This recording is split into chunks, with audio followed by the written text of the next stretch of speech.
something mysterious and dangerous runs through the pages of the Bible. A hidden spiritual system, a power that deceives nations, manipulates people, and promises supernatural knowledge. The Bible calls it witchcraft. From ancient kings who secretly consulted mediums to magicians who challenged the power of God, Scripture exposes a dark spiritual network operating behind the scenes. But what exactly is witchcraft according to the Bible? How does it operate? And how can you recognize it? Today, we uncover what the Bible reveals. In the Bible, witchcraft is not just about flying on broomsticks or fantasy magic. It is something far deeper. Scripture describes witchcraft as seeking supernatural power outside of God. In Deuteronomy, God gives a powerful warning to Israel. He forbids practices such as divination, sorcery, interpreting omens, casting spells, consulting the dead. Why?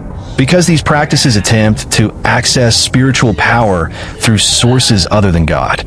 And according to the Bible, those sources are often deceptive spiritual forces. One of the earliest confrontations with supernatural powers happens in ancient Egypt. When Moses stood before Pharaoh, he performed miracles through the power of God. But something shocking happened. Pharaoh summoned his magicians, and using enchantments, they replicated some of the miracles. The account in Exodus reveals something important. There are supernatural acts that may look powerful, but not every supernatural power comes from God. This moment exposed a spiritual battle between divine power and occult power, and it would not be the last. Another form of witchcraft described in the Bible is divination. Divination is the attempt to discover hidden knowledge or predict the future through spiritual forces. In Acts, a young slave girl follows Paul the Apostle and his companions. She had an unusual ability. She could predict things. People believed she possessed supernatural insight. But the Bible reveals something deeper.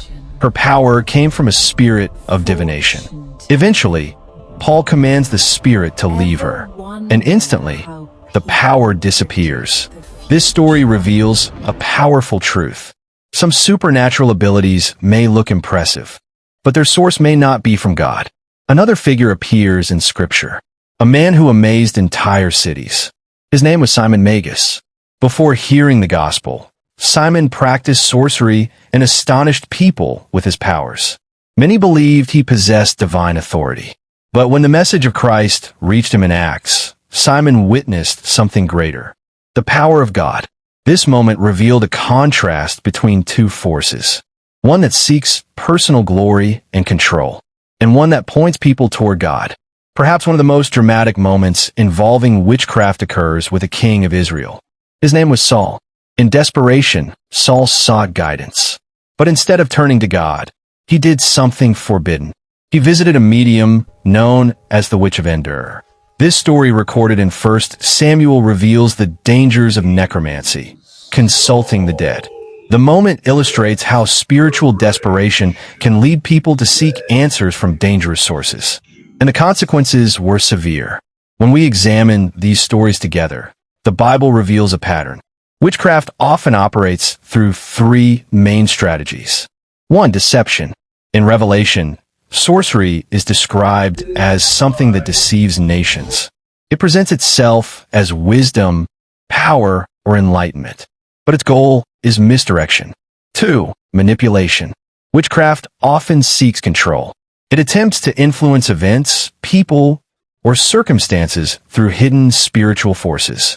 The Bible lists witchcraft among the works of the flesh in Galatians, linking it with rebellion and manipulation. 3. Spiritual counterfeiting.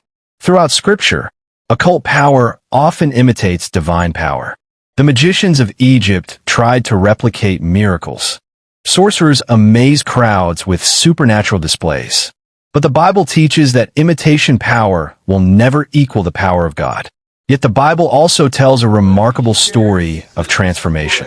In Acts, many people who practiced magic encountered the message of Christ. And something extraordinary happened. They gathered their books of spells and burned them publicly. The value of those books was enormous. But they chose truth over power. This moment shows that even those deeply involved in occult practices can experience complete change. From Genesis to Revelation, the Bible consistently sends the same message. True spiritual authority belongs to God alone. Witchcraft promises knowledge, power, and control.